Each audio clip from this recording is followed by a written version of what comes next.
¿Qué tal? Un saludo para todos. ¿Cómo están? Bueno, les presentamos una vez más acá este nuevo conversatorio. El día de hoy vamos a hablar de derechos de autor en el tema musical. Entonces les vamos a presentar a la mesa que nos acompaña como siempre en este tipo de charlas. Y pues nada, entonces ahí iremos también presentando a nuestra invitada del día de hoy. Don Diego Serna, ¿cómo vamos, hermano? Bienvenido una vez más. ¿Qué tal, Sebastián? No, muy contento aquí con este tema tan importante para los músicos y para los productores, para todos los que hagan eventos. Es muy importante para la gente de los teatros, para la gente de las salas de concierto, todos los que estén involucrados incluso en obras de cine, de teatro, en obras que tengan que ver con música y con cosas que no tienen que ver directamente con música, pero sí con derechos de autor. Increíble eso. El profesor, el poeta Adrián González. ¿Qué pasa, Adrián? ¿Cómo estás? Bienvenido a Tendencia Rocker una vez más. ¿Qué tal amigos? Muy buenas tardes, buenas noches, hasta donde llegue la señal, a Sebastián, a Diego Iván Serna. Una vez más, Tendencia Rocker con los mejores temas de actualidad para la escena musical. Y como lo menciona el maestro Diego y Sebastián, hablaremos de los derechos de creación intelectual, obras literarias, artísticas, los derechos morales, derecho a la paternidad, a la divulgación, derecho a la propiedad sagrada e intelectual, derecho a entender cómo los mercados pueden hacer uso de sus deberes y también tienen unos derechos de creaciones colectivas en este súper especial. Qué bueno entonces, hermano, contar contigo. Les voy a presentar entonces quien nos va a ir dando los visos por dónde vamos a llevar esa charla, que es la profesora y abogada Mónica Gil, quien tiene su boutique de abogados llamado también Mónica Gil. Hola, profe, ¿cómo estás? Bienvenida a Tendencia Rocker. Bueno, y quien les comento, es rocker y también full fan de los Rolling Stones, entonces no está tan mal y que nos sigue la pista por ahí en las redes y demás. Así es, Sebastián, muchísimas gracias. Mi nombre es Mónica Gil, yo soy abogada especialista en Derecho Comercial y magíster en Derecho Empresarial y estaré por acá resolviendo dudas sobre este tema tan álgido de los derechos de autor y compartiendo herramientas para la protección de estas creaciones de los artistas. Un gusto Bueno, saludarte, Diego. Adrián. Este es un tema bien interesante. Sé que mucha gente puede tener por ahí alguna pregunta interesante y por eso pues saben que tenemos también nuestro chat abierto ahí para que vayan empezando a expresarse porque, bueno, hay que hablar de lo primero. En Colombia no hay una legislación clara que digamos, o no hay una legislación hace mucho rato clara sobre este tema, sino que nos aunamos a una decisión que salió por allá en el año 1993 de la Comunidad Andina. Y tenemos que hablar entonces de la decisión 351. Profe, pues tú que sabes más, en qué nos beneficia y cómo ves el apoyo de esta ley o esta pues decisión 351 frente a los músicos en Colombia, sabiendo que no solo es para Colombia, sino que también para Bolivia, para Ecuador, para Perú, entre otros. Claro que sí, Sebastián. Pues a ver, allí hay que empezar por decir algo y es que en Colombia la única norma que es un referente para la protección de los derechos de autor es la Ley 23 de 1982. Es una ley que tiene un poco más de 35 años, pero en el 93 surge la decisión 351, que es la decisión que menciona Sebastián, y surge producto de una comunidad de países, de la cual Colombia es miembro y se llama la CAN, Comunidad Andina de Naciones. Y de esa CAN, pues estamos entre ellos Colombia, Ecuador, Perú y Bolivia. Ha sido un referente en lo que tiene que ver con esta materia, con los derechos de autor, con su protección y con la propiedad industrial, que es un tema no tan ajeno, que es aquel que tiene que ver con las marcas y las patentes. Pero en términos de derechos de autor, entonces podríamos decir que en Colombia la normatividad es la Ley 23 de 1982 y la Decisión 351 del 93, que son las que tienen el marco regulatorio y las herramientas para buscar la protección de los artistas. Allí nos da una serie de conceptos, nos define cuáles son esos derechos que tienen o que gozan los artistas y cuáles son esas maneras de proteger esas creaciones, es decir, las obras, y aparte de eso, qué herramientas o qué modalidades pueden utilizar los artistas para poder transferir esos derechos sin que se vean perjudicados. Entonces vamos a mencionar un poco también esa importancia de esa decisión, que es prácticamente esa protección, es el único marco normativo que tenemos entonces en Colombia junto a la Ley 23, y allí también se establecen una serie de mecanismos para proteger cuando se vulneran estos derechos a los autores. En este tema también tenemos que hablar que no solo existen los derechos de autor, sino también derechos conexos. Entonces, pues la primera pregunta sería, ¿cómo podemos diferenciar uno y el otro en el tema musical, profe? Bueno, resulta que tenemos que la decisión 351 del 93 define primero lo que es un autor y lo define como una persona física que realiza una creación intelectual. Luego entonces nos vamos a la definición de esa que es una obra, y es precisamente una creación intelectual original que puede tener una finalidad artística, científica o demás. La cuestión allí es que haya de parte de la mente humana una creación artística. Allí se protege entonces al autor de esa creación, es decir, al autor de la obra. Llamémoslo un bosquejo, un plano, un escrito, una canción, un acorde, esa es la creación intelectual. Pero resulta que entonces la norma extiende el alcance de esa protección no solo al autor, no solo al creador de la obra, sino a quienes en algún momento no tienen esa calidad de autores, pero participan en la obra. Por ejemplo, un intérprete o un ejecutante.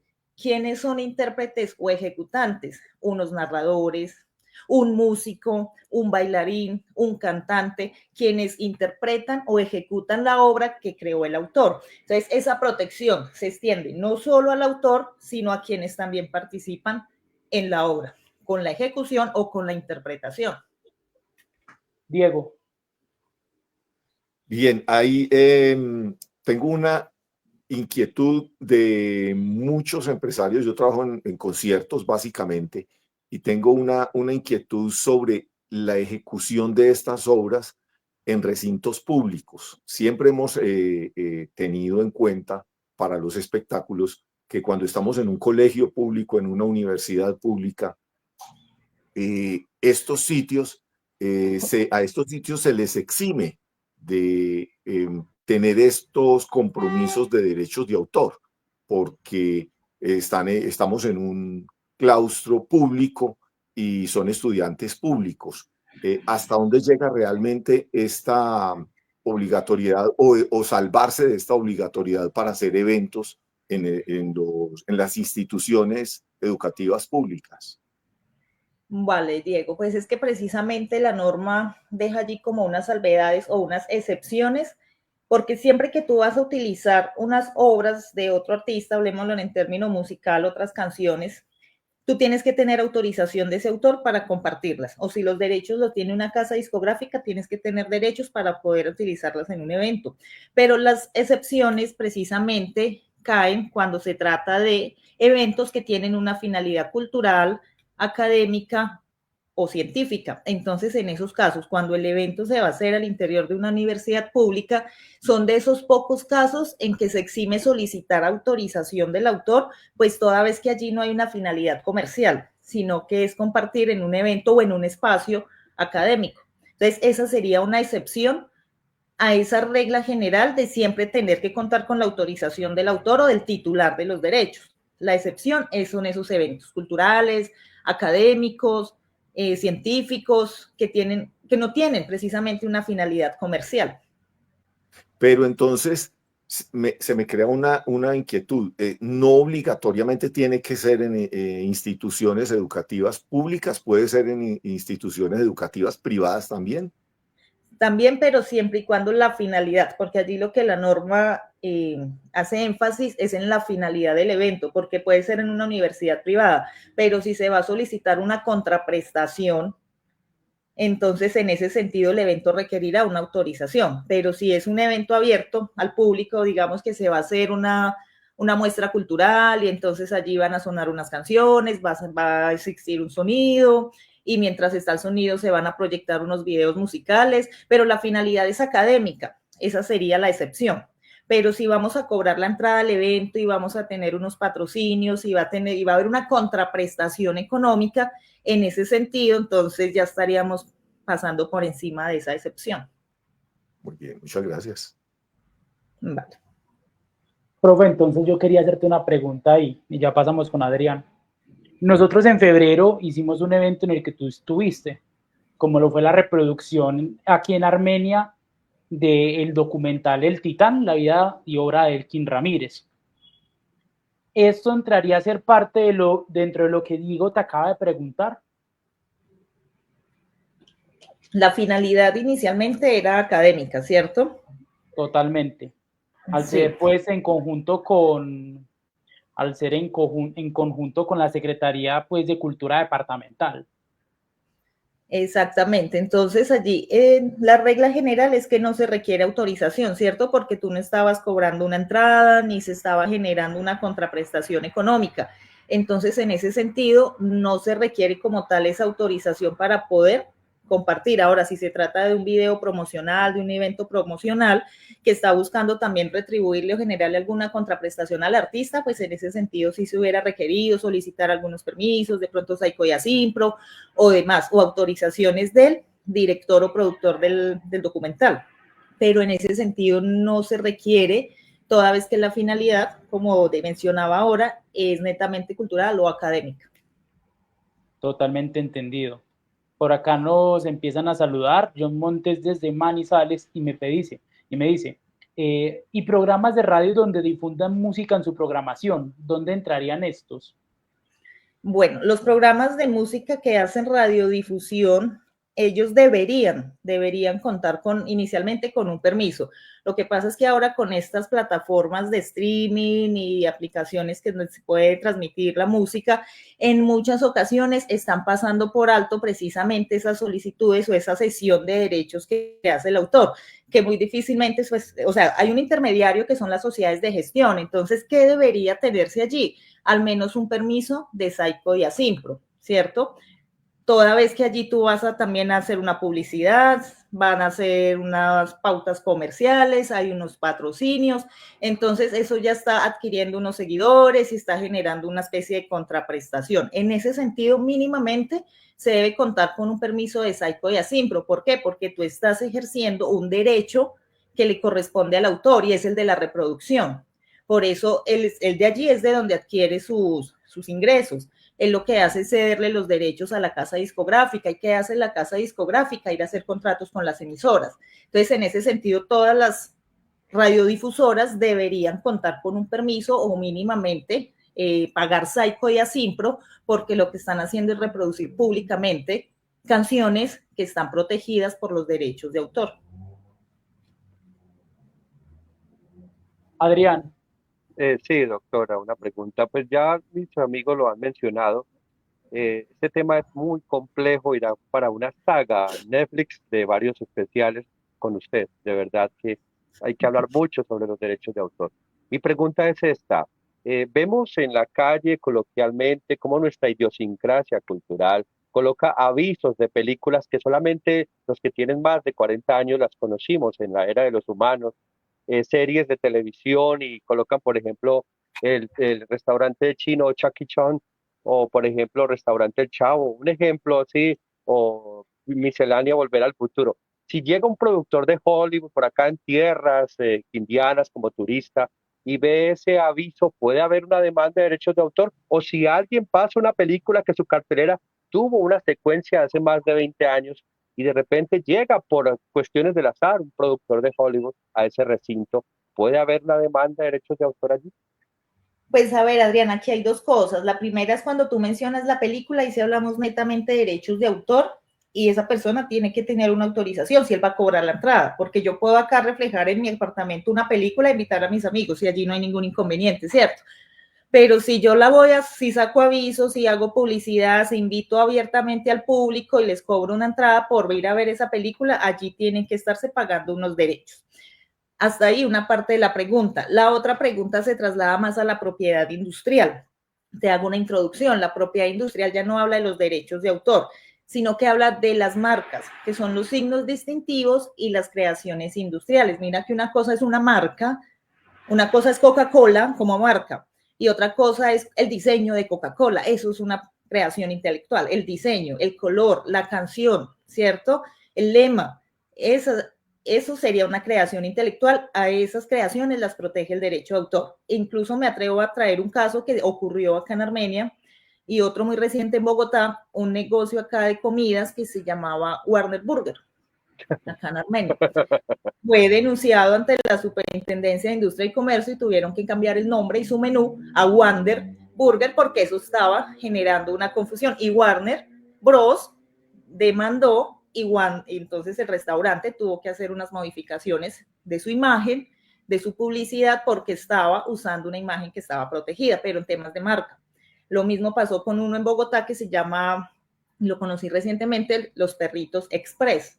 Estaban usando la imagen de Speedy González, que es una producción también de Warner Bros. Se dieron cuenta que ellos en Bogotá, un negocio de perritos, de hot dogs, estaba utilizando la imagen de Speedy González y los demandaron para que no utilizaran esa imagen porque era la imagen de ellos. Entonces, pero es un tema más de marcas. Doctora, de hecho, en un pueblo que no quiero mencionar, había un restaurante que se llamaba El Chavo y la esposa del fallecido Roberto Gómez Bolaños, esta Florinda Mesa, alguien de México estuvo en X pueblo mágico y fue y le contó a, no sé cómo rayos llegó hasta allí y vio, entró a ese restaurante, la temática del barril, de todos los personajes de Chespirito. Y pues Florinda Mesa, mediante la Embajada de México, demandaron el restaurante. Es increíble. Hasta allá se extienden precisamente toda esa protección en temas de marcas y en temas de derechos de autor. Bueno, por acá hay más saludos. Está Juan Daniel Corredor. Dice, excelente tema, saludos. John sigue preguntando, me dice, ¿y si la banda no está afiliada a Psycho? Precisamente por ahí tenemos un apartado que creo que podríamos tocarlo en ese momento por el lado, y es el saber que Psycho y Asimpro no es la única recaudadora en Colombia, pero sí es la de mayor catálogo, ¿no, profe? Sí, precisamente funciona como una base de datos, es una recaudadora. Ahora, ¿de dónde surgen estas entidades? La misma decisión 351 y ley 23 del 82 delegan en el Estado como esa función de, bueno, usted se va a encargar de recaudar y de manejar esas tasas, porque tampoco es un impuesto, no es un impuesto, sino unas tasas, llamémoslas administrativas, que se deben pagar para que los artistas obtengan unas regalías por compartir públicamente sus creaciones o su música. Entonces, en ese sentido se crean lo que son las sociedades de gestión colectiva. Psycho y Asimpro, pues precisamente es de las que tiene mayor capacidad. La mayoría de los artistas están allí en Psycho y Asimpro, pero hay otras sociedades de gestión que tienen, digamos, menos artistas allí que han dejado sus obras en estas entidades, pero el Psycho de Asimpro es la más grande, por llamarlo de alguna manera. Hay otras que son, por ejemplo, la Sociedad de Gestión de Actores, donde todos los actores y actrices se han sumado para precisamente también proteger sus derechos, o hay otra que es solo de compositores, hay otra que es una sociedad de gestión de poetas, de escritores colombianos, y estas entidades pues son las que se encargan de hacer como la administración, el recaudo, y luego hacen la distribución de las regalías en los artistas. Entonces ahí, perdón, se me crea una confusión. Una entidad de estas, no sé si llamarla entidad, una asociación recaudadora, puede hacer el recaudo así la mitad de las obras de un evento o qué sé yo, esas propiedades intelectuales estén registradas en otra entidad.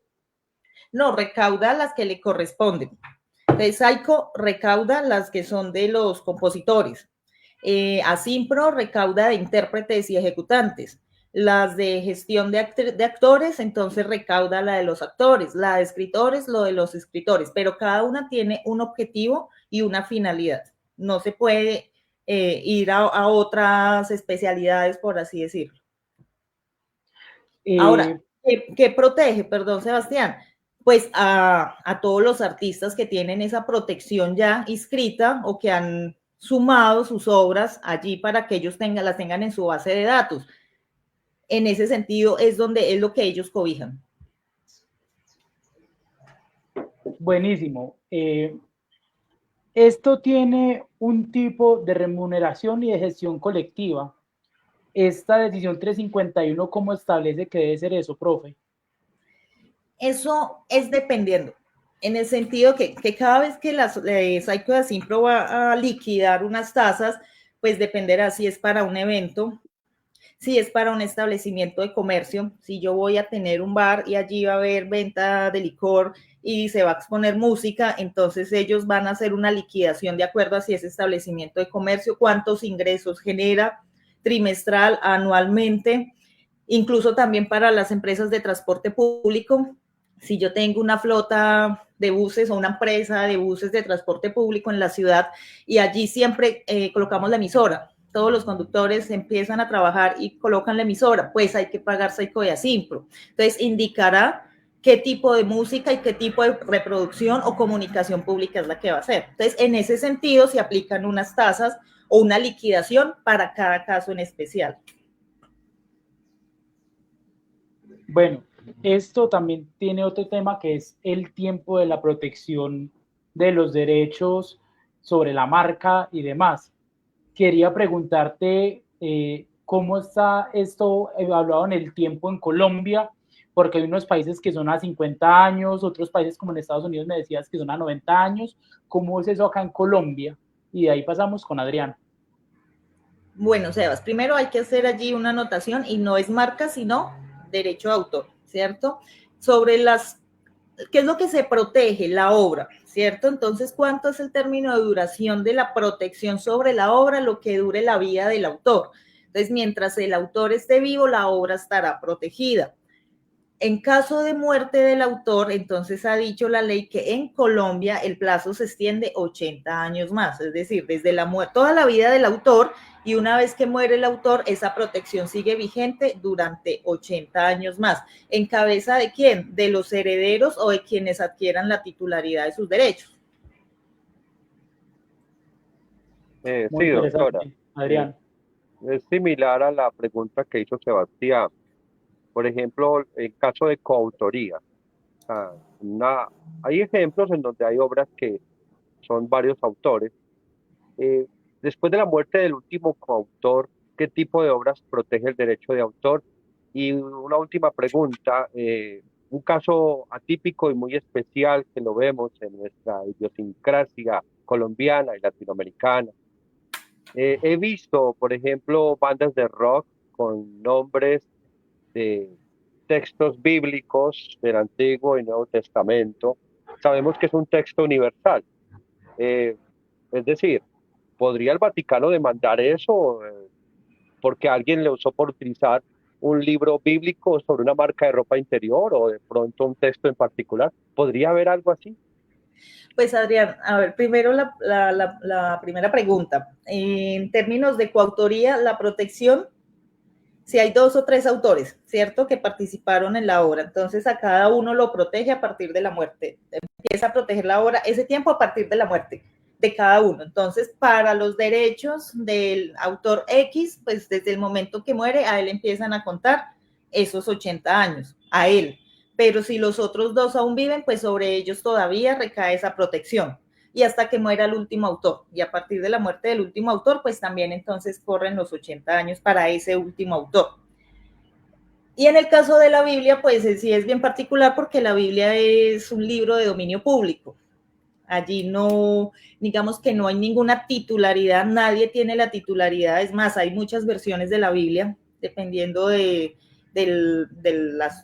la religión, el grupo religioso que la profese o que la interprete. Entonces, en ese sentido, es un libro que es de dominio público. Obviamente que si una editorial, digamos que nosotros somos miembros de la misma iglesia y tenemos una Biblia que es la que nosotros estudiamos e interpretamos y nosotros siempre contratamos una editorial para que la editorial saque la versión que nosotros utilizamos, esa editorial tiene los derechos sobre esa versión.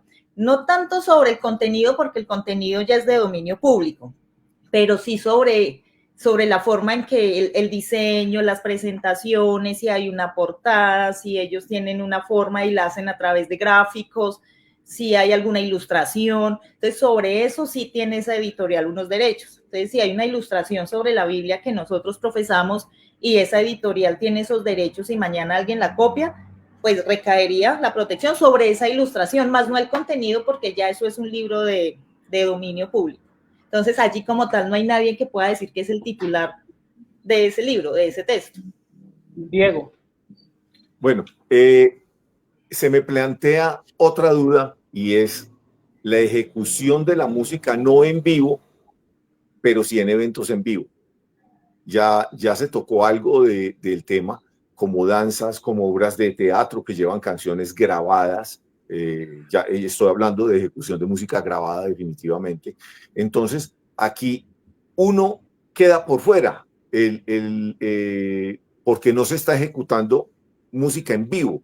Entonces, tendríamos que tener en cuenta que el uno sí puede cobrar derechos, pero el otro no.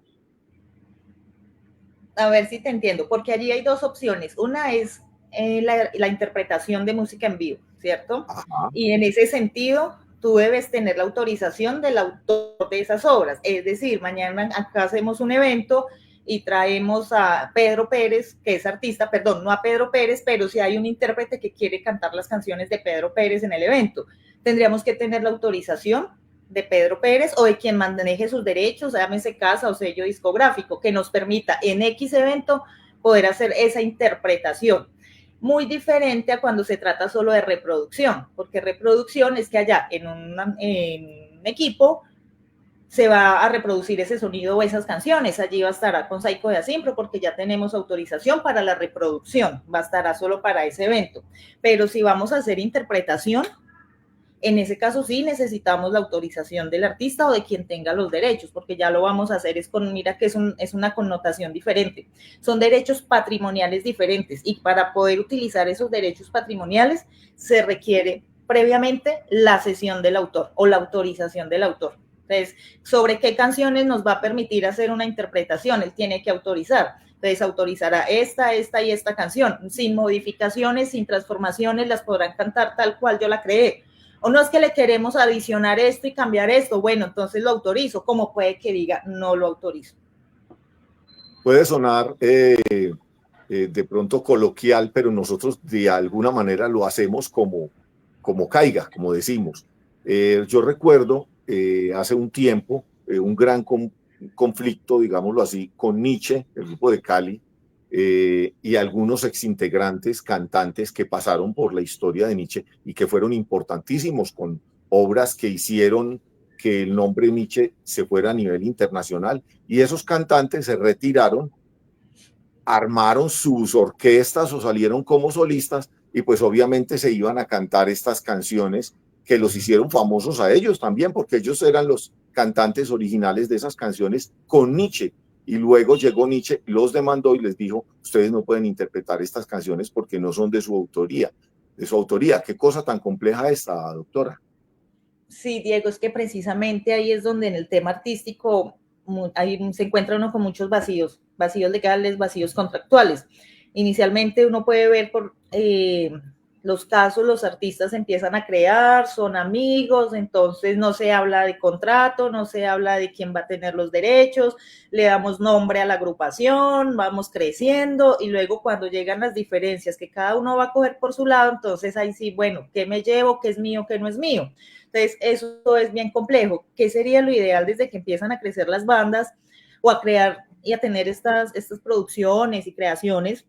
Es que vayan definiendo cómo va a quedar la titularidad de los derechos, que mientras la banda esté agrupada, bueno, los derechos le pertenecen a la banda, pero que ante cualquier evento o eventual separación, ¿qué derechos me puedo llevar? Que tú te llevas los derechos solo sobre estas 10 canciones y la puedes reproducir, interpretar, transformar, cantar en público, en emisoras, puedes hacer lo que quieras con ella. Bueno, perfecto.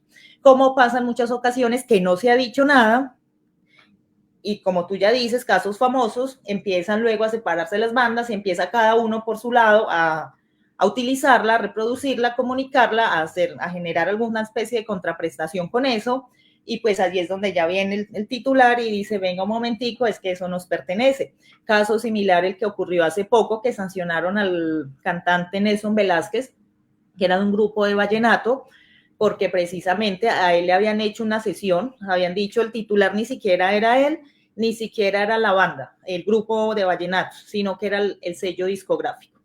Hicieron una sesión de derechos, pero hasta cierta época. Pasó ese año y él siguió explotando esas canciones en conciertos, en eventos. Entonces ahí fue donde ya la autoridad lo llamó y venga un momentico, usted ¿por qué está haciendo eso? Usted está generando unos ingresos, cobra por eventos, eventos privados, conciertos públicos y demás, pero usted no tiene derecho a usar esas canciones porque usted se le dio permiso, sí, pero hasta cierto año.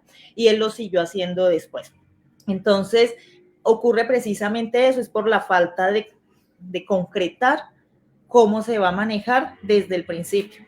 Desde la manera en que se van creando los grupos o se va creciendo su portafolio de creaciones, pues lo ideal sería que a partir de ese momento vayan dejando claro cómo va a funcionar. ¿Qué derecho? Es que tú compusiste la canción, la escribiste, tú hiciste unos arreglos musicales, tú hiciste una edición, bueno, entonces esto es una obra entre varios autores, o ya sea una obra en colaboración o una obra colectiva, vamos a definir cómo son los derechos.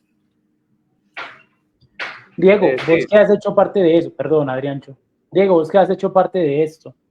Te voy a poner dos ejemplos muy claros y ahí para discernir sobre el tema. Vos participaste de Akash. Vos fuiste el guitarrista de Akash por más de 20 años, pero el autor de las obras en su totalidad aparece como Jairo Alberto Moreno Carrillo en Akash. Vos apareces como allí, como intérprete, como arreglista, ¿cómo apareces en las obras? Ahora, también quería preguntarte, Diego, ya que participaste en The Golden Beast, este tributo, este álbum que se hizo a Iron Maiden aquí en Colombia, donde ustedes tocan la versión de Flight of Icarus en español. ¿Qué recuerdas sobre ese proceso, Dieguín? Bueno, dos cosas. Ahí en acá yo figuro como intérprete, como guitarrista, en alguna canción por ahí como teclados, no más, de pronto como coautoría de alguna de las canciones. Pero lo que dices es cierto, no se queda de pronto muy claro porque no se hizo, porque se desconocía. Y en el caso, por ejemplo, de los arreglos, dice arreglos el nombre de la banda. Y resulta que la banda entera no hizo los arreglos. De pronto 2 o 3 personas hicieron arreglos, pero no todos. Y quedó con el nombre de la banda. Se está incluyendo a todos, pero se están excluyendo todos porque no está el nombre de nadie como arreglista. Es muy, muy buen punto ese. En el caso de Iron Maiden, en ese tributo, en ese álbum del que fuimos parte de, creo que 11 finalistas entre más de 1000 concursantes, no sé, todos los derechos son de Iron Maiden. Y una de las cosas bonitas, una experiencia bonita es que en la página oficial de Iron Maiden mencionan a Akash con esta versión como única versión en español de una canción de Iron Maiden. Bueno, por acá hay preguntas del público. Aparece Daniel Mejía. Uy, qué pena taparla, profe. Aparece Daniel Mejía, Daniel Sata Mejía, nuestro parcero desde Bogotá. Dice, buenas tardes, doctores y doctora del rock. Pregunta de la práctica del ejercicio. Si la normativa que rige la protección al derecho de autor estipula que el derecho en sí mismo existe independientemente de que se registre o no la autoridad competente, y dando por sentado que la recomendación es registrar, claro, ¿cómo se puede proteger ese derecho si alguien con mala fe accede a ese contenido producido y lo registra como propio? ¿De qué medios de prueba se puede valerse? Gracias. Bueno, en ese sentido, ¿qué podemos decir? Inicialmente, la protección no requiere registro.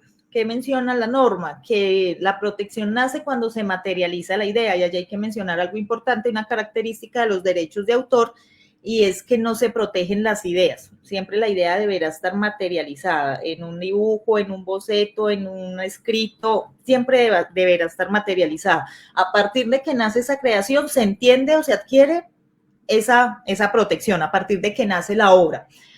¿Para efectos de qué se registra? Para efectos probatorios, para tener mayor seguridad, para efectos de darle publicidad, si mañana se empiezan a transferir los derechos, entonces lo ideal es que eso esté todo registrado en la Dirección Nacional de Derechos de Autor.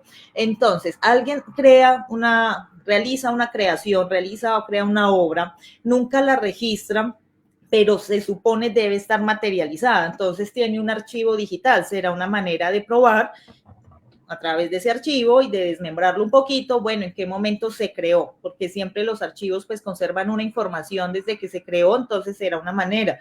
No, es que yo tenía el escrito acá guardado en este cuaderno, entonces habrá que aportar esos escritos, porque de ese día le quitó, le sumó, le adicionó cosas o le quitó cosas a la obra. Testigos, personas cercanas que manifiestan, sí, es que yo recuerdo, ese día nos tomamos una foto, aquí está la foto, es que ese día yo hice una publicación en redes y aquí está la publicación, entonces pantallazo de la publicación. Todos los medios probatorios que consagra la norma procesal colombiana, entonces testimonios, pruebas documentales, si es posible hacer un peritaje, entonces yo tengo el escrito que lo realicé hace 30 años, pues lo puedo someter a un estudio grafológico para demostrar que efectivamente por la tinta y los trazos, esa es mi letra y que eso no se escribió ayer, que eso tiene aproximadamente más de 10 años de haberse realizado. Entonces, ahí hay que recurrir a todos los medios probatorios. Sí, lamentablemente, hay que entrar a demostrar quién tiene la titularidad, quién es el creador o el autor original. Si la otra, ahora, por ese lado, para poder demostrar y demostrar también que la otra persona entonces o está incurriendo en una falsificación o hay una usurpación o hay un plagio, cualquiera de las sanciones que le puedan acarrear pues también se darán allí en ese proceso, pero sí hay una carga probatoria y es demostrar que esa obra es propia y que esa persona es el autor. Bueno, Adrián tenía una pregunta, ¿cuál era? Sí, doctora, retomando la idea, la inquietud que planteó ahora el maestro Diego, existe una canción, creo que me corrigen allá, de Donna Summer, I Will Survivor, es de la década del 70. Eh, el colombiano promedio, si no tiene conocimiento de cultura general o música anglo, estamos hablando de las clases humildes, que se refugia en sus sentimientos, en la música popular, escuchará por ahí a Elvis Presley, la música popular que es Darío Gómez, y una vez canta I Will Survivor, sobreviviré. ¿Qué pasa si llega alguien de la productora o de la industria que representaba a esa artista en Norteamérica y de repente llega y ve un grupo de cantantes populares narcoestéticos y uno se le sale esa canción y este la identifica? Ese representante de la productora musical norteamericana que en su momento existía Donna Summer puede demandar al artista popular en cuestión por ese cover en español. Ahora hay que revisar, estamos hablando de la canción de Darío Gómez que se llama Sobreviviré, ¿cierto? I Will Survive. Pero no es la misma canción de Donna Summer. Lo que pasa es que tienen el mismo nombre. Ahora, allí no sé, la protección no recae sobre ideas ni generalidades. Yo puedo también crear una canción que se llame Sobreviviré, pero el contexto y la letra es diferente, ¿cierto? Entonces, y allí pasa eso, que una es la canción de Donna Summer y otra es la canción de Darío Gómez. Se llaman igual, porque imagínate que nadie pudiera ni siquiera mencionar Sobreviviré, porque entonces Donna Summer nos demandaría. Entonces, eso simplemente es una idea, esa se puede utilizar. Lo que yo no podría hacer es coger la misma letra y la misma música de la canción de Donna Summer y traducirla. Incluso para traducirla yo también necesitaría una autorización, que ella me autorice, a hacer una traducción o hacer una adaptación para poderla transformar, ¿cierto? Y para poderla compartir. Entonces, en ese sentido estamos hablando de dos muy distintas. Sí suele de pronto confundirse, pero son dos canciones súper diferentes. Digamos que fuera la misma. Donna Summer tiene todos los derechos para demandar a quien lo haga. Incluso hay otras versiones. Hay una banda que se llama Cake y tiene una misma versión de I Will Survive de Donna Summer. Es totalmente autorizada. Es la misma canción, pero obviamente pues con unos ajustes. Pero cuando hablamos de la versión de Darío Gómez, es totalmente diferente, es otra canción, entonces allí no aplican los derechos de autor. Creo que ¿Tienen una similitud? Es el nombre.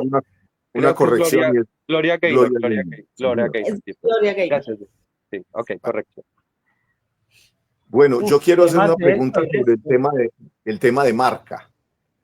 Y volviendo al tema, por ejemplo, de Akash. En la India hay un grupo que se llama Akash.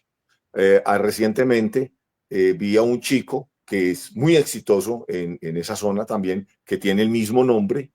Hay una marca de tecnología que hace misiles balísticos con esa marca. También vi una tablet con marca Akash, ya estamos hablando de la parte electrónica. Y me viene a la cabeza un conflicto reciente de esta semana pasada a esta semana con Frisbee, con un conflicto que se está generando Colombia-España. Cuéntenos, doctora, ¿cuál es ese lío de una marca y qué tamaño tiene realmente ese derecho que uno tiene de la marca? Porque es que la gente cree que con registrar una canción o algo que el grupo ya es conocido, ya nadie me lo puede copiar. Dejemos muy claro realmente qué es registrar la marca y qué tiene que ver con esa diferencia tan grande que tiene que ver con las obras, porque no tiene nada que ver. Dale, Diego, mira, el derecho de autor protege a los artistas, ¿cierto? Y las creaciones intelectuales, es decir, todo aquello que tenga una finalidad, una connotación artística, científica, donde hay un proceso de creación. Ese es el derecho de autor y que no es necesario registrarlo mientras yo pueda demostrar que yo lo creé, tengo la protección, ¿cierto? Y me reconozco como autora. Hasta allí. Las marcas tienen otra finalidad que no es tan artística, sino que es más industrial y comercial. Entonces, cuando yo cojo un producto y le doy un nombre, dejémoslo acá para que no tengamos problemas de marcas, entonces le doy un nombre y lo comercializo. Mira que el artista, más que crear obras para comercializarlas, él lo que está haciendo es una manifestación, él está haciendo una expresión, pero no es su connotación salir a vender, sino crear, ¿cierto? Tiene una connotación diferente, mientras que la marca tiene una finalidad que es industrial o es comercial. Entonces, en ese sentido, si yo creo una marca en Colombia, pues yo quiero protegerla para que mañana no vengan los dueños de lo ajeno y saquen un producto similar y usen la reputación que yo ya traigo y usen el mismo nombre, ¿cierto? Entonces, en el país uno puede proteger las creaciones intelectuales, obras, discos, canciones, música, videos, todo. Y adicionalmente, si yo le voy a dar una connotación comercial o industrial, lo registro como marca. Los derechos de autor yo los registro ante la Dirección Nacional de Derechos de Autor. La marca yo la registro ante la Superintendencia de Industria y Comercio. El derecho de autor me dura toda la vida y 80 años después de mi muerte. El registro de marca yo lo tengo que estar renovando. Puede tener una duración de 10 años, pero yo lo tengo que estar anualmente pagando unas tasas para renovar esa protección.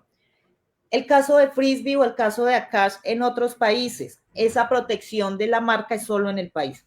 ¿Qué le pasó a Frisbee? Precisamente, y digamos que fue un tema de descuido, porque ellos estaban registrados allá en España, pero nunca usaron la marca. Y la ley consagra algo que dice que si yo no la uso, o si no, o alguien la usa y yo quiero registrar ese mismo nombre y puedo demostrar que lleva más de 3 o 5 años usando, sin usar esa marca, yo puedo solicitar que la cancelen y me la den a mí. Y ese fue el error de Frisbee. Frisbee se registró en España en el 2005 y nunca volvió a usar la marca allá. Solo la registró y no hizo nada absolutamente allá. Nunca ejerció su actividad comercial en España ni llevó el producto allá. Entonces, ¿qué pasa? Llegan los otros y dicen, bueno, Unión Europea, Oficina de Patentes y de Propiedad Intelectual, cancele esa que, mire, lleva más de 5 años sin usarla y démela a mí. Y eso fue lo que hizo efectivamente el día de ayer la Unión Europea, la Oficina de Propiedad Intelectual, confirmó que Frisbee Colombia se había registrado, pero que por no uso se cancelaba. Entonces, eso suele pasar con las marcas. En otros países, ¿qué debió haber hecho Frisbee? Tener más presencia allá, pero no lo hizo. Se registró y se descuidó. ¿Qué pasa en el caso de Akash? Pueden existir en el mundo muchísimas marcas que se llamen Akash. ¿Qué pasa? Que están registradas en diferentes países, primero. Segundo, están registradas en diferente clase. Resulta que hay algo que se llama la clasificación de NISA y eso lo que hace es clasificar los productos y los servicios a nivel mundial. Entonces hay productos que están clasificados como alimentos, bebidas, bebidas hidratantes, bebidas lácteas, bebidas alcohólicas, alimentos cárnicos, alimentos de harinas, alimentos refinados, con azúcar, hay una clasificación para todo. Entonces, en ese sentido, yo puedo, por ejemplo, voy a traer el caso más común, Corona, la empresa de cerámicas, y Corona Cerveza, ¿cierto? Mira que los dos están en diferente clasificación. En ese sentido, la superintendencia dijo, no hay problema, usted puede ir a vender cervezas Corona y registrarse como marca, y usted puede ir a vender cerámicas Corona y registrarse como marca. ¿Por qué? Porque están en diferente clasificación. Entonces, en otros países no se extiende la protección. Ustedes registran acá en Colombia, digamos, acá como marca, eso no implica que van a tener protección en la India, en Europa, en Francia, en España. ¿Qué tocaría hacer? En virtud de tantos tratados que tiene Colombia con esos países, ir a ese país y registrarse y darle uso a la marca para que luego no venga otro y solicite la cancelación. Vamos a darle un repasito a las redes que están prendidos un poco, los que están ahí acompañándonos. Esto es interesante porque vea que es un horario temprano. Nosotros siempre transmitimos eso en la noche. Dice Natalia Gutiérrez de Asobares Quindío, súper importantes estos espacios, no solo para nuestros artistas, sino para los empresarios del sector. Aparece también Andrés Carvajal, el hombre que hace todo el tema y es el líder y referente del Festival Orígenes en el Quindío, y tiene dos preguntas. La primera es, saludos, ¿puedes Saico recaudar por comunicación pública en establecimientos que emiten su música desde plataformas digitales a nombre de artistas que no están administrados por ellos o hacen parte de su catálogo? Precisamente, sí. Si la música se está reproduciendo desde plataformas, igual hay que hacerlo porque no estás pagando por el uso, sino por la reproducción pública, es decir, porque tú puedes usar tu plataforma para ti solito y a Saico de Asimpro no te va a decir nada, pero tú lo vas a usar en un establecimiento de comercio, es decir, por la música también a ti te van, entre comillas, te van a pagar porque la gente va a consumir y a escuchar música. Entonces, en ese sentido, sí. Ahora, si esos artistas no están en el catálogo, no se incluye. Entonces, ¿qué pasa? Que en cualquier momento te llega una visita de Saico de Asimpro y tú dijiste que acá no iba a sonar sino música X, y encuentran que están sonando otro tipo de música, que el bar es crossover, que es una discoteca, y tú habías dicho que era una iglesia cristiana, entonces hay una connotación diferente. Entonces, tú estás allí incluyendo otros artistas y no estabas pagando por eso. Entonces, allí precisamente, ¿qué hace Saico? Como representar a ese gremio y decirle, venga, usted sí está colocando la música de nuestros artistas, entonces, por favor, paga por eso. Entonces, se van a solicitar el pago de las tasas. Y por las plataformas, igual desde donde la reproduzcas, porque igual lo estás haciendo con una connotación pública para efectos de un establecimiento de comercio. Y allí se está generando una contraprestación. Él tiene otra pregunta y dice, ¿es legal realizar un evento de música en vivo sin el pago de derechos de autor por ejecución pública en un establecimiento comercial, café, restaurante, etcétera? Pequeños establecimientos donde la música en vivo circula y es consumida. Y los requerimientos de secretarías de gobierno dificultan la circulación musical para los artistas emergentes y la creación de espacios públicos. Efectivamente, sí. Lo que pasa es que cuando en el establecimiento de comercio está el objeto o la actividad definida que él va a realizar, incluye eventos públicos, pues la secretaría cada vez que vaya a realizar un evento seguramente le va a pedir todos los de ley, que lo hacen más con efectos de ofrecer una seguridad, ¿cierto? A los clientes o a los consumidores, que si pasa algo, que el plan de evacuación, que el permiso de bomberos, que el este y el otro. Tienen que contar con todo eso. Y si se da cuenta entonces que también va a haber una reproducción o comunicación pública, pues les va a exigir de una vez, por favor, también aporte Saico y Asimpro. Ahora, hay casos en que son establecimientos pequeños y no se hace tanto efecto publicitario, ¿cierto? Porque pasa mucho que llegan artistas emergentes a cantar covers o a cantar canciones, pues mientras no esté ahí el artista, porque si van a cantar una canción de un artista conocido y mientras pues no esté el artista ahí, pues seguramente no va a haber ningún inconveniente. Entonces se habla más que todo es como para eventos ya de una magnitud más amplia. En esos casos sí va a ser más exigente porque obviamente hay más ojos ahí vigilando qué es lo que se va a hacer, a cuánto están cobrando la entrada, entonces será que sí tienen derechos, pero cuando se trata de establecimientos pequeños, con que esté Saico y Asimpro, ya hay una protección.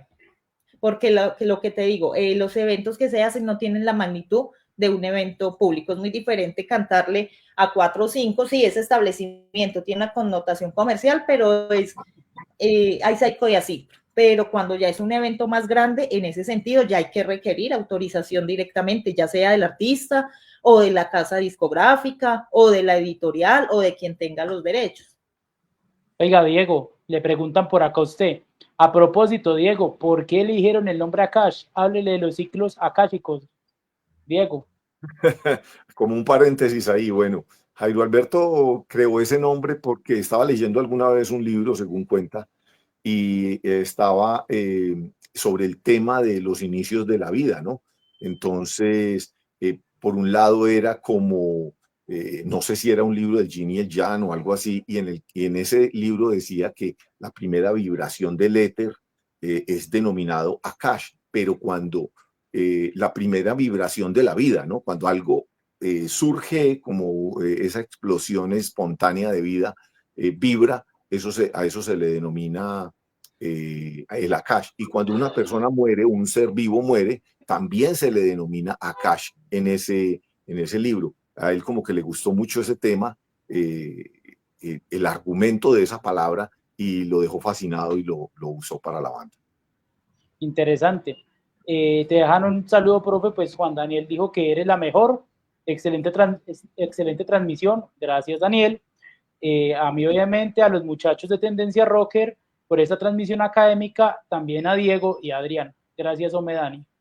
Gracias, Daniel. Bueno, gracias. Vamos a meternos a otra cuestión interesante por acá, y es ¿qué vacíos legales quedan frente a este tema, profe? ¿Qué vacíos ves que son los más hondos frente a la protección de derechos de autor y conexos en Colombia en cuanto a la música?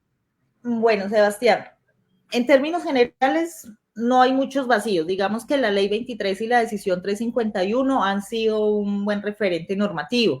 Además que Colombia tiene unos criterios auxiliares que han servido para la interpretación, que son los pronunciamientos del Tribunal de la Comunidad Andina, que es un tribunal especializado en temas de propiedad intelectual, incluso los de la misma Dirección Nacional de Derechos de Autor. Hay unas normas suplementarias o más bien supletivas que son las normas civiles en términos de propiedad, bienes, cosas que suplen todos esos vacíos, el tema de contratos.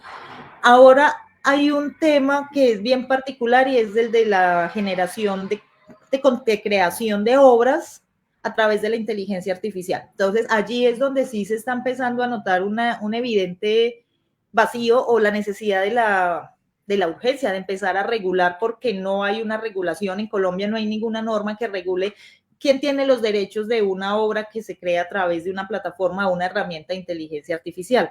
Entonces, en ese sentido, sí hay unos vacíos, pero que incluso ya en este momento hay proyectos de ley que están caminando y que buscan proteger un poco en esos sentidos. Pero por lo demás yo diría que es amplio, que de pronto se le puede cuestionar el tema de la trazabilidad con las sociedades de gestión, que se han tenido un poco de inconformidades allí los usuarios, que los artistas dicen que no les reconocen lo que es, porque entonces se generan algunas...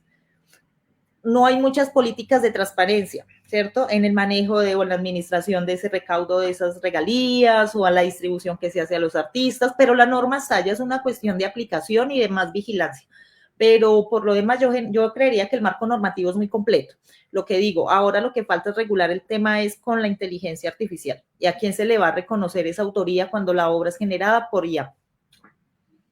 Profe, cuando un músico o un artista firma con una casa discográfica o con una disquera, bueno, con este tipo de compañías, ¿qué derechos conserva? El autor tiene dos tipos de derechos, siempre. Los derechos morales, que ahí es donde nace la paternidad que él tiene, ¿cierto? Es ese derecho que lo reconoce a él como autor, siempre. Eso es un derecho que no se puede vender, ceder, transferir, no le prescribe, es inalienable, es imprescriptible, es intransferible. Y tiene otro tipo de derecho que es el patrimonial. Y el patrimonial es aquel que le permite explotar económicamente la obra. Y ese sí se puede transferir, ese sí se puede ceder. ¿Cuál es? El de la comunicación pública, distribución pública, fijación, ejecución, reproducción, transformación, adaptación, que mañana entonces él le cede sus derechos. Entonces, teniendo esos dos derechos, ¿cuáles puede ceder? Solo los patrimoniales. Entonces, él se los cede ya sea a una editorial, a una casa discográfica, ahí es donde entra el tema jurídico y, bueno, ¿qué derechos va a ceder? No, yo cedo todos mis derechos patrimoniales, entonces, ¿qué es lo que hacen en muchos casos? La casa discográfica es la titular de todos los derechos. ¿Cierto? ¿Qué debe hacer? Reconocer siempre la autoría porque es el derecho moral del autor, del creador. Siempre lo reconocerá como autor, pero quien firma, quien reproduce, quien comunica, quien hace otros contratos con terceros y fija los precios, los plazos, todo, es el titular de los derechos. Entonces también puede pasar que el artista dice, no, yo voy a firmar con esta casa discográfica, pero solo le voy a transferir los derechos de comunicación y de reproducción pública. Los demás derechos los conservo yo, listo, eso es sometido a negociación entre las partes, pero generalmente, ¿qué le interesa a la casa discográfica? Quedarse con todos los derechos patrimoniales, ofrecerle unos porcentajes o hacer una negociación con el artista y el darle manejo a todo lo que tenga que ver con el derecho patrimonial, con toda la reproducción, comunicación, distribución, si estamos hablando de libros y demás. Adriancho. Sí, doctora, voy a referirme a un caso global, lo que ocurrió con George Lucas cuando le vendió todos los derechos de Star Wars a Disney, igualmente la franquicia de James Bond, que le pertenecía a Universal y se la vendió a Amazon Prime. Y muchos fans están molestos porque ya como hacen parte y son los dueños de la propiedad intelectual de esas franquicias legendarias del séptimo arte, ya están modificando los argumentos y los guiones. Es un tema muy complejo porque los que compran los derechos, es como Michael Jackson, que compró los derechos de los Beatles, de todas las canciones de los Beatles, y ellos estaban peleando por recuperar siquiera una parte, sobre todo Paul McCartney y Ringo Starr. Entonces, ya cuando alguien nunca ejecutó esa propiedad cultural, intelectual, esa creatividad, y asume el control de forma económica, maquiavélica y monetaria, ¿se puede luchar por adquirir de nuevo eso con un marco jurídico legal? Pues, a ver, Adrián, eso es dependiendo de cómo lo hayan estipulado. ¿Por qué? Porque en el caso de George Lucas, él vende sus derechos y él ya se desentendió, ¿cierto? Ya los derechos, ¿qué puede hacer Disney? En algún momento le hace un ofrecimiento a Lucas y le dice, cómpramelos de nuevo. Hay que ver si él está interesado en comprarlo nuevamente. O sea, que haya de pronto alguna connotación contractual que implique que el negocio haya que disolverlo, ¿cierto? O resolverlo. Pero por lo demás, cuando él transfiere esos derechos a una productora nueva, evidentemente dentro de esos derechos le permitió hacer todo tipo de transformaciones. Entonces transforma los personajes, transforma los escenarios, le da un vuelco a la historia. Entonces, pero es un tema que se vuelve más que artístico, monetario. Entonces, George Lucas lo que hizo fue un negocio, le entregó todas sus obras y todos sus derechos a una nueva productora y dentro de esos derechos estaban los de adaptación, transformación, que coja la obra y prácticamente la puede desmembrar, la puede volver a armar, la puede cambiar. Claro, sí. Doctora, y para concluir, ¿puede un resguardo ancestral cultural reclamar sus derechos cuando se está alienando, se está difundiendo sin permiso alguno su patrimonio ancestral? Hablamos del yagé, hablemos de, por ejemplo, una medicina muy campesina, muy ancestral, sobre especies de líquidos o sustancias que recuperan el cuero capilar, como el tío Nacho, que ya vemos que ya hay tío Nacho en champú, tío Nacho en esto. ¿Se puede demandar la propiedad intelectual ancestral de las abuelas? ¿Se puede hacer eso? Que una cosa, recuerdas la propiedad los derechos de autor y otra cosa es la marca. Entonces, lo que hace la comunidad ancestral o los resguardos es que ellos traen por tradición unas prácticas, ¿cierto? Que públicamente o legalmente ellos no pueden distribuir o comercializar, ¿cierto? Mañana no puede salir en un frasquito yagé, porque primero tiene un efecto secundario. Segundo, INVIMA no lo va a registrar, ¿cierto? Y no puede estar sometido a registro. Entonces, porque eso le pertenece a toda una comunidad. Lo van a alegar los Embera, los Huitoto, los de allí, los de allá. Eso es algo que es más como universal, ¿cierto? En ese sentido, no puede recaer sobre ese o una patente o algo similar. Y hay casos en que de pronto se ha ido avanzando y se ha ido estudiando y surgen productos que sí pueden estar sujetos. Por ejemplo, las bebidas de coca, ¿cierto? En el sentido medicinal. Entonces, hay unos del Cauca, una comunidad ancestral allá indígena que sacó un producto que se llama cocanasa y es una bebida como gaseosa a base de hoja de coca, que incluso Coca-Cola los demandó porque usaron un nombre similar y que creía que generaba confusión con su producto y lo sacaron del mercado. Ellos tuvieron que hacer un cambio totalmente del producto porque Coca-Cola lo sacó.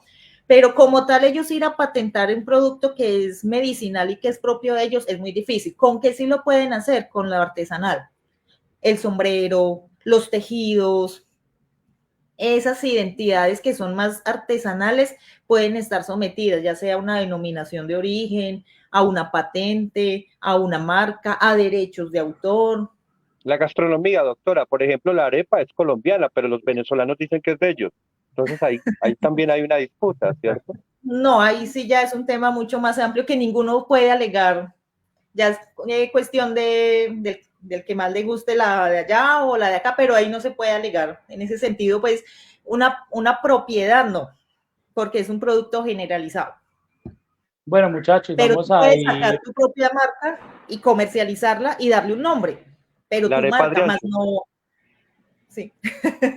Pues, vamos a darle el último par de rondas de preguntas, porque pues sabemos que la profe también da clase ahora en la universidad y demás, y pues a Diego, por ejemplo, cogimos infraganti, pero bueno. Diego, ¿qué pregunta tienes? Bueno, dejar algo claro. Yo quiero dejar algo claro. Les repito, yo trabajo en espectáculos. Para mí es importantísimo este tema de sonido en vivo, de la ejecución en vivo, tanto por músicos, ejecución a nivel de instrumentos y la ejecución grabada. Algo muy claro que quiero que la doctora nos deje en mayúsculas para que la gente quede tranquila con esto, que yo sé que muchos dudan de ello y pagan derechos de autor por lo que les voy a decir. Vamos a celebrar los 300, los 400 años del natalicio, los 500 años de Johann Sebastian Bach, de Mozart, de Stravinsky. Bueno, no hay que pagar derechos para hacer conciertos de este tipo de música, del barroquismo, de la época del romanticismo. Eso fue hace 200, 300, 400 años. Doctora, déjenos esto claro, por favor, que la gente no tiene por qué pagar ningún tipo de dineros para hacer este tipo de eventos.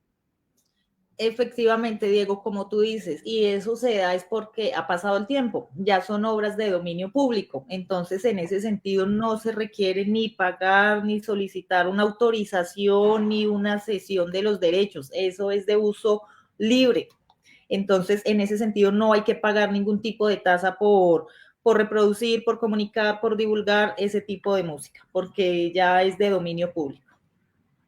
Muchas gracias. Adrián. sí, no, la doctora y lo que plantea Diego es muy cierto.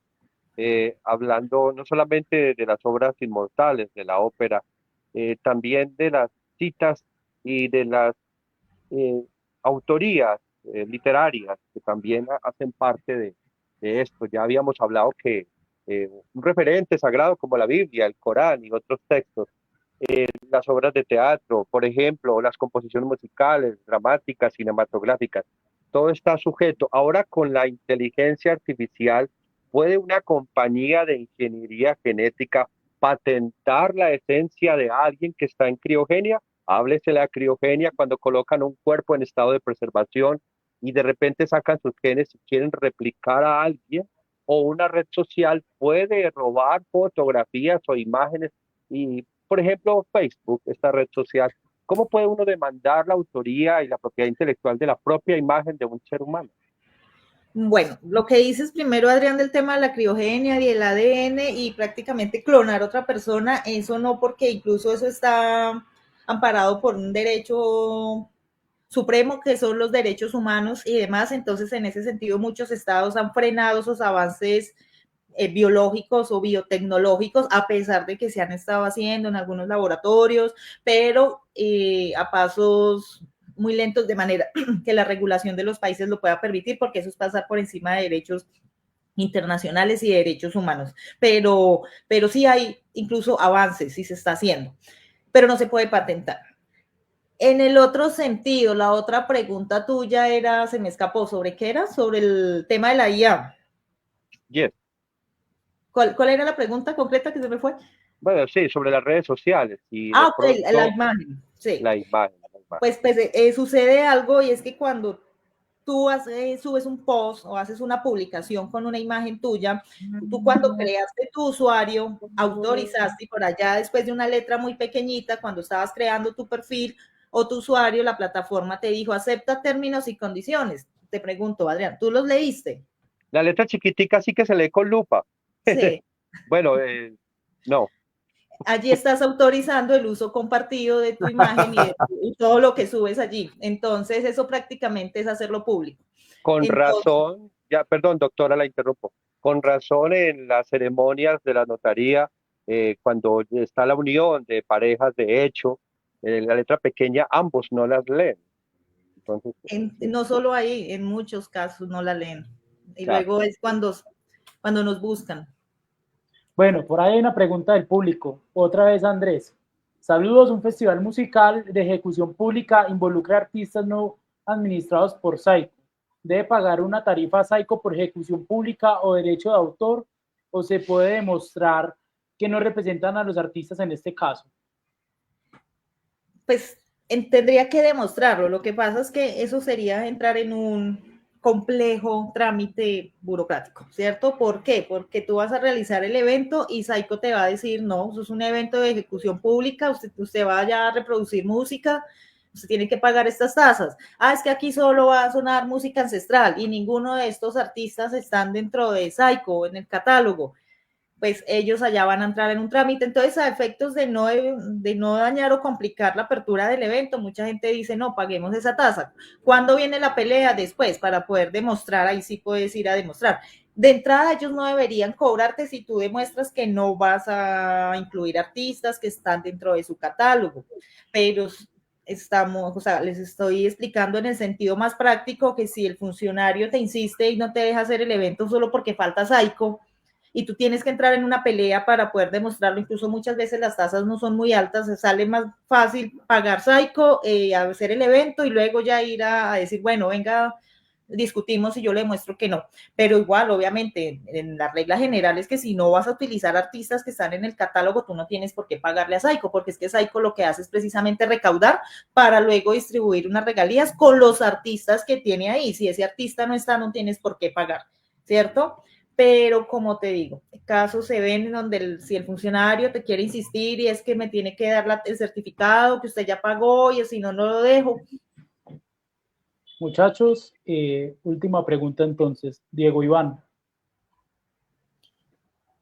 Hombre, Andrés, no, para mí quedan las cosas como muy claras. De pronto, lo que sí me queda con como una pequeña duda, ya que hablamos de la letra pequeña, precisamente, es que cuando registramos una canción, cuando alguien registra una canción, digámoslo así, y no se registró el nombre de una persona, es decir, yo compuse una canción con alguien, ya, hicimos los arreglos y todo esto, y yo hoy la registro solo a nombre mío.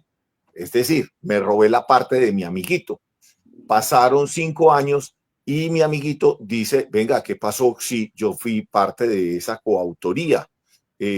¿Me puede demandar 5 años después de yo haber hecho un registro a nombre propio? Sí, porque a él le empiezan a correr unos términos de prescripción desde el momento en que se da cuenta.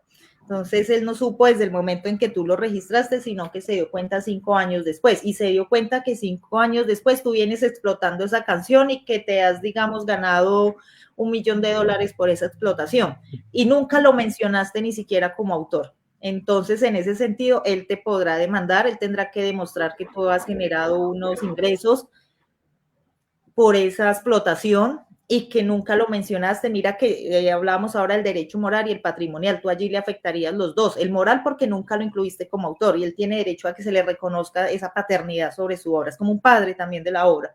Y el patrimonial es a recibir un dinero por esa explotación, tú allí le vulneraste dos derechos, el moral y el patrimonial, entonces claro que efectivamente él te podría demandar y solicitar indemnización sobre eso. Adriancho.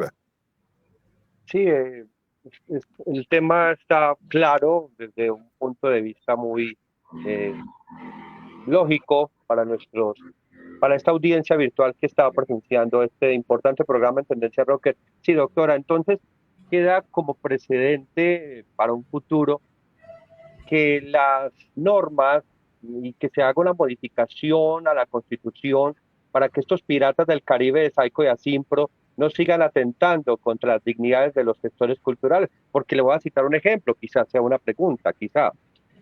Usted menciona ahora que uno no puede pagar por un artista que no hace parte de la programación cultural que uno esté programando.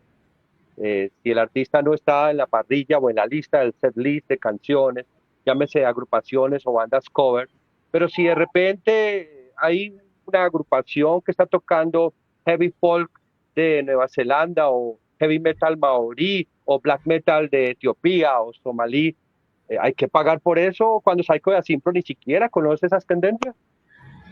Es que ellos lo incluyen en una generalidad y es el tema de la reproducción pública. Entonces ellos dicen, igual tú vas a recibir una contraprestación por poner música en tu establecimiento o por hacer un evento donde cobras entradas, vendes, tienes stand y demás. Entonces es en ese sentido que ellos igual cobran unas tarifas de administración. Entonces ellos, como te digo, es un trámite netamente burocrático en el que tú tendrías que entrar a demostrar. Entonces, pero por regla general, ellos tienen una tasa de evento público donde hay música, allí hay que fijar unas tasas, venga, qué tipo de evento es, cuánto dura, qué tipo de música van a colocar allí, cómo la van a reproducir, es en video, es solo sonido, es establecimiento de comercio, es una carpa, qué tipo de evento es, y ellos van a fijar unas tasas. Yo considero, doctora, que Saico y Asimpro son como esos monjes inquisidores de la Edad Media que quieren llevar a la hoguera a los de la Ilustración y la Revelación.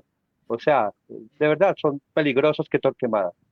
Sí. Bueno, y con esta pregunta vamos a cerrar el programa agradeciendo a todos los que nos han acompañado, a Andrés Carvajal, a Maya, a Daniel Corredor, a Daniel Alzate, a Fernando Borges y todos los demás que nos han acompañado en esta hora y 14 que la verdad ha sido muy nutrida.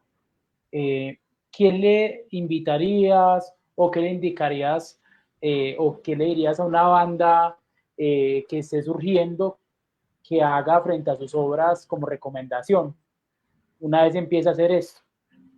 Bueno, la recomendación, obviamente uno entiende que los artistas están enfocados en crear, ¿cierto? En hacer arte y en sus procesos creativos, entonces difícilmente ellos también dedicarse a un tema contractual que se sale de la esfera de lo que están haciendo, pero mínimamente de lo que están haciendo y de sus creaciones, dejar así sea documentos privados y obra que vayan creando, pues para efectos probatorios, irla registrando en la Dirección Nacional de Derechos de Autor.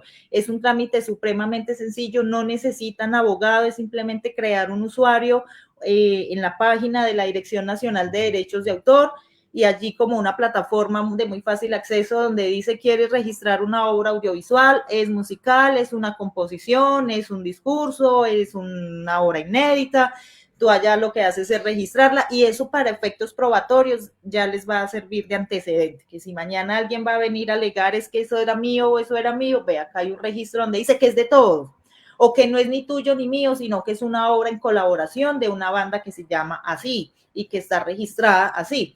para efectos de en el futuro no tener complicaciones. Entonces, si alguien mañana quiere ceder o irse con esos derechos, al menos va a tener una limitación y va a tener un documento que tiene efectos probatorios para poderle demostrar y decir, bueno, te quieres ir a reproducirla, comunicarla en otros eventos, vas a explotarla económicamente, entonces listo, vamos a negociar cómo va a ser esa comunicación. Pero mínimamente ir dejando un registro de lo que están haciendo. Bueno, Adriancho, como siempre, un gusto, hermano, tenerte, y más hoy que fue un poco académico. Vemos que el tema académico también le gusta a nuestros rockers, entonces nos comprometemos con traer un poco más de estas charlas. ¿O qué, Adrián, qué opinas? Yo considero que es muy importante esta pedagogía rockera virtual para nuestros radioescuchas y amantes a esta audiencia virtual. Tendencia Rocker es el único medio que imparte estos elementos y es un honor para nosotros tener a esta gran doctora que nos muestra la luz de la realidad sobre los avances y los criterios sobre los derechos de autor. Muchas gracias. Gracias, Adriancho. Diego Iván. Muchas gracias, Sebastián, doctora. Muchas gracias por compartirnos su conocimiento, y a todos nuestros oyentes y a los que nos estén viendo también por aquí en las redes, como YouTube, como Facebook, como tantas en las que estamos, pues que los esperamos en un próximo programa. Y esto que les quede claro que los derechos de autor también incluye la literatura, la escultura, la fotografía, ¿no? Cine, todo eso, como lo dijimos en un comienzo, para que lo tengan en la cabeza, que ustedes son dueños de lo suyo. Don Disa, muchas gracias. Muchas Profe, gracias. Como siempre, pues el aprecio y agradecerte primero que nos acompañes, que nos escuches, porque sé que estás ahí al pendiente cuando saco textos, cuando hacemos programas y demás. Gracias por acompañarnos y por escucharnos y por aceptar esta invitación a venir a hablar un poco de derecho, que pues de algo compartimos en el alma mater, que es la abogacía. Muchas gracias, profe, y pues nada, nos vemos en la U. Y espero pronto otra vez volverte a ver por acá, hablando, si es necesario, un poquito más de derechos de autor. Claro que sí, Sebas. Muchas gracias a ti por la invitación a este espacio, a Adrián y a Diego por acompañarnos y por los aportes. Y claro que sí, cuenten conmigo con muchísimo gusto. Un saludo para todos los rockers que nos acompañaron hoy, también a los que nos apoyaron allí desde Rugidos Disidentes y demás. Recuerden que esto es Tendencia Rocker y que siempre vamos a hacer del rock una tendencia. Un fuerte abrazo para todos y feliz día, tarde, noche cuando nos estén escuchando o viendo.